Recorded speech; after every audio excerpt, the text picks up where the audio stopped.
September 19, Tuesday of the 24th week.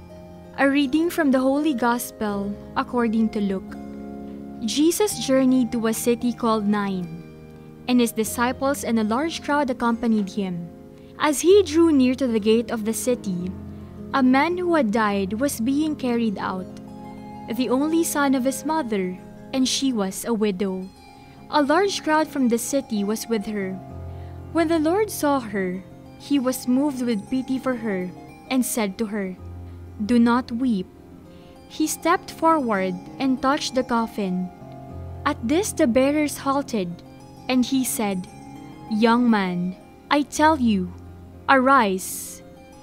The dead man sat up and began to speak, and Jesus gave him to his mother.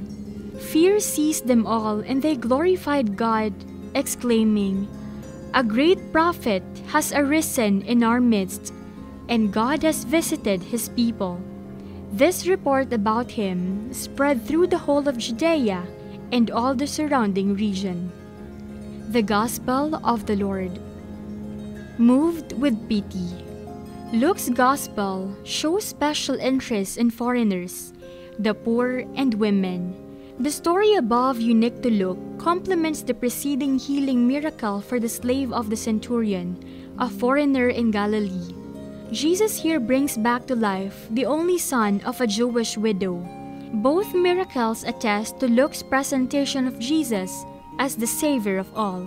No one is excluded from the salvation he offers.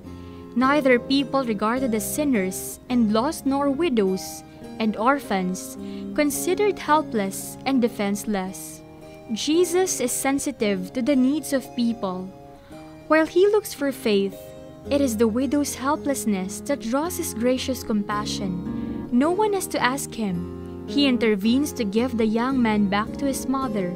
His actions, eating with sinners, feeding thousands, healing the sick, bringing the dead back to life, are signs of what he can do for all people, save them from sin, and give them new life and total liberation.